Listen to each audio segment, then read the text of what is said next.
Hey guys, what's up? What's up? I actually found this song just googling a little bit. You know, I really liked it though. It's "Good Ole Days" by Macklemore featuring Kesha, and I think it's got a really good message. It's what we were actually going to talk about today. I was typing in, looking for some stuff, and this is what I found. And I'm not finding the one that I was looking for. There we go.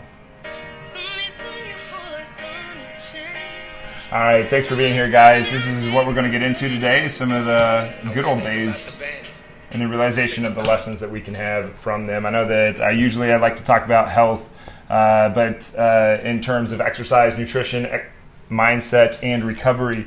However, I think this is kind of like looking back in your good old days and realizing what they are and where they are and when they are is a very good thing in the mindset department. Now, we have glory days, we have good old days.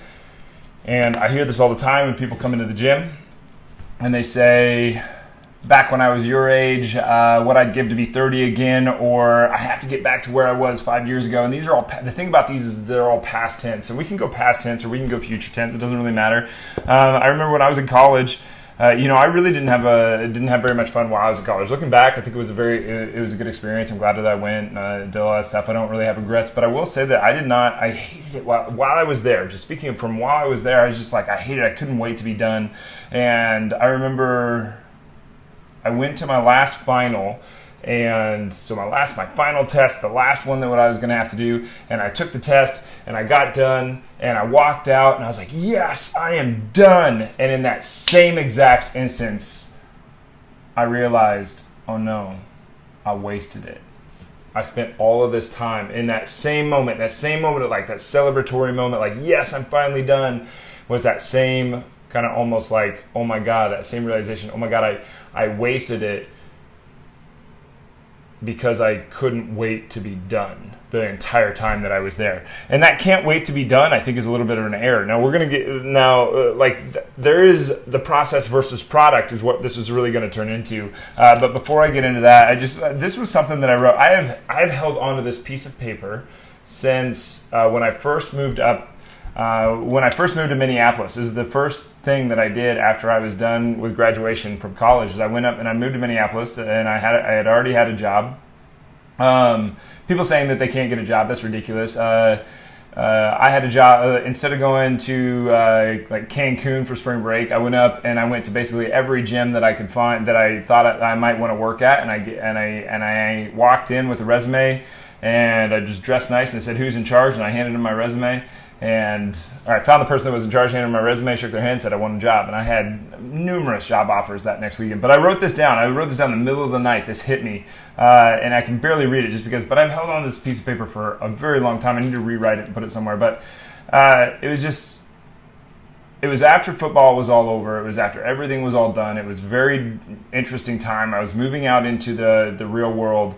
And it was kind of hitting me on, what I missed about football, what I missed about sports, what I missed about all these things, and how, and I was kind of having analyzing this and going through what we all go through, and I kind of wrote down what I would say to myself if I could go back to when I was, let's say, when I was 14. I wrote, and I was kind of writing it to myself too. So what I wrote was, and I'm having trouble reading this because my handwriting is just awesome, but everything is over, and you look back, everything is over, and you look back, the things you'll be proud of are not the trophies or the great plays or the wins. It will be the sweat and the blood and the tears and the puke that was all over the ground that you'll be most proud of. You will know that you love so much you were willing to push yourself to the point that you wanted to quit, and you continued to push harder and further. So take the opportunity every day to dig into yourself. You are the only one that can control your future. Live it. And then it says, life is 10% what happens to you, 90% how you respond to it. I've liked that quote for a very long time. I think it talks a lot about responsibility. And then it says, work hard, live hard, which was a way that I always lived my life. Was another quote that I really like to say to myself: work hard, live hard. But that's from if you read into what that says there, it's and before I was doing the show, I was writing all this stuff out, and about 5 minutes ago, I had to run downstairs and find this piece of paper that I knew I had in a tote somewhere back in the corner corner of like a storage compartment underneath the stairwell. And Rachel walked around the corner and she's like, what are you doing? And I was like, I need something for this talk because this is so important to have this one piece of paper. And I wrote this in 2007 in the middle of the night in a crappy ass apartment in Minneapolis.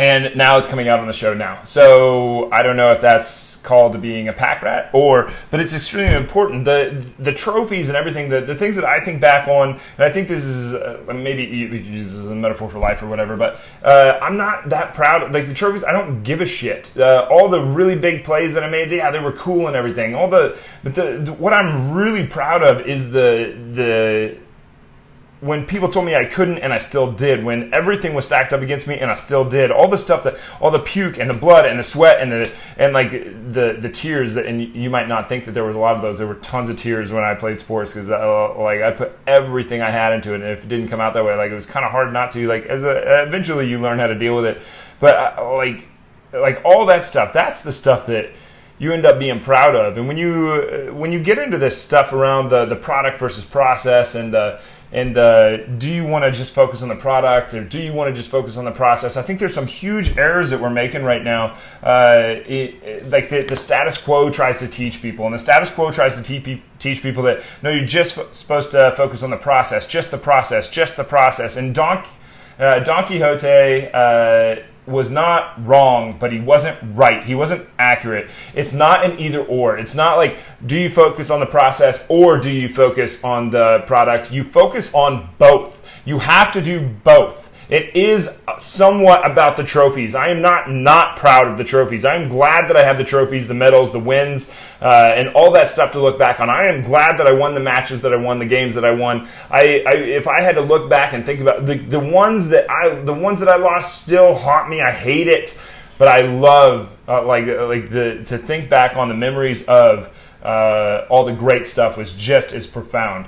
And as we go along here, I'll get more into that, but there are three huge errors in this either or game of process or product. It is not an either or, it is a both. So error number one is enjoying the process so much that you don't get a result. You want to attain a result. You have to be going and getting a result. There's so many people I see that they will get to a certain level. They're like, oh, my pants fit so much looser. My clothes are falling off of me. They go get new clothes, and then they don't go past there. They don't keep on going. They just enjoyed part of the journey. Now there's this huge other part.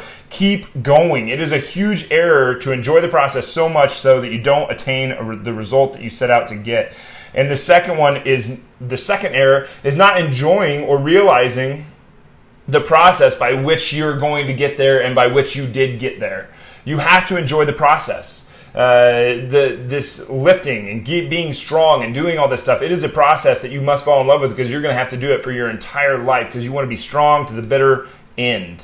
That is an error to just think, oh, I got to the process and now I can quit. I got to the product and now I can quit. I got the 6-packs, now I can just sit on my couch for the rest of my life. No, you will lose your 6-pack.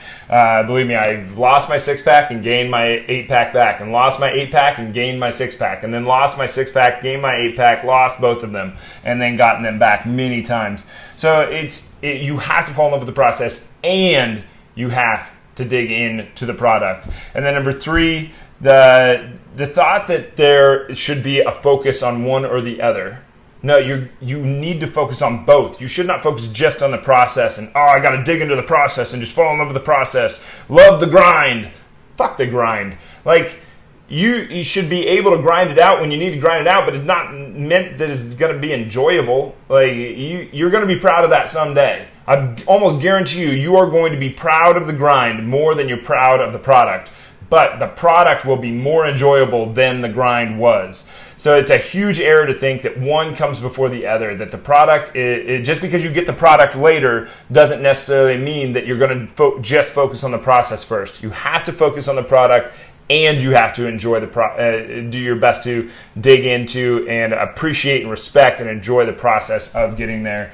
I can't tell you how many times the good and the bad comes up in the gym setting. You know, I can't tell you how many times people have come into me after their parents have died, after they had to put their parents into a, what do you call them? Do you call them nursing homes? Into a nursing home, or after a breakup, or after a divorce. And the thing about the breakup and divorce is this is not an end of a good relationship; it's the end of a bad relationship.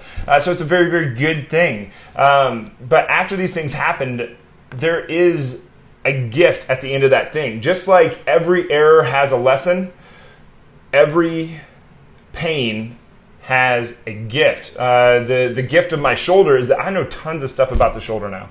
You know, I tore up my shoulder multiple times. I did so much damage to my shoulder that I had to get so creative. That's part of the reason that we can program out of the gym the way that we can, because of the number of injuries that I've had. It was a huge gift in my career. It was a huge gift in the health of my life. I might not have been able to get into this stuff the way that I have been able to get into it had I not had that injury. Had I not tore up my shoulder when I was 14 years old. Had I not done my knee when I was in college. If I hadn't done my hip when I was 19. If I hadn't ruined my elbow. If I hadn't jumped off of that car and broke my wrist. If I hadn't ruptured that ligament in my foot that stopped me from being able to walk for an entire year back in 2000, what was that? That was 2007. If I hadn't done that, what would I not have learned? Who would I not have met? What was the gift of the injury in that moment? It was huge. So there's always a good and the bad, and some of it just comes down to appreciation. You have Mark, who works out at the gym, who has MS, and he can't use one of his legs, and one of his arms doesn't work near as well as the other one. And I've asked him, we've gotten into many kind of like, I don't know, life theory, philosophical kind of talks before, and I've asked him, you know, what would you do different if you go back? He said, I'd run everywhere. That was his first statement. I mean, he said it like that too. He'd be like, I'd run everywhere. I wouldn't drive, I just jog. I just run everywhere if he could go back, because he can't use his leg anymore. So it makes him realize how much he does not have. And doing my job, I think it's easy to get into the doldrums of everyday life and not appreciate what you do have as far as from a health standpoint. Doing my job for a while, and you see people that are drastically overweight that they can't get out of their own way, or you see people that have a knee injury, that they see people, and you see how much that actually tears away from their life, and what you see what you can do, and that makes you realize what they cannot do, and it's heart-wrenching. Janet talks about this with her kids and her grandkids. She says, I wouldn't want to do it again, but I wouldn't mind starting over, to do things just a little bit differently the second time around and to experience it again. But she didn't want to have more kids. She didn't want to, I'm sure she'll have more grandkids or something. But the point is, there's always a lesson in an error, and there is always a gift in the pain. And remember, if you don't have a lot of always, you're going to get a lot of nevers. And you don't want the nevers. But there's a huge error in dividing the process and the product. They are both important.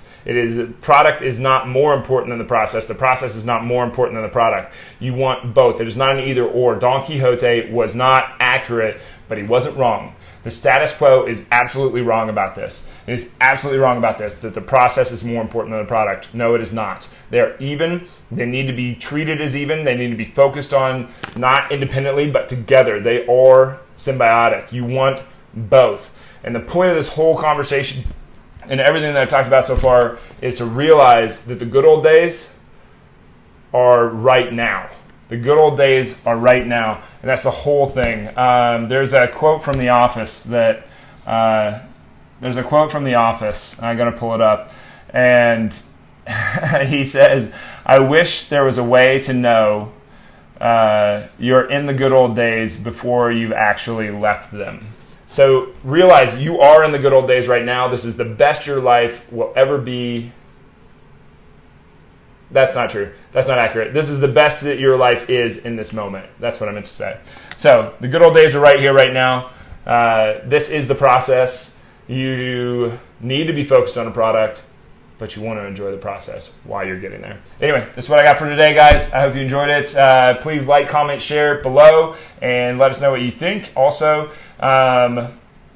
please share the button to the side here. It helps us out a ton. I really appreciate it, and have a good Thursday.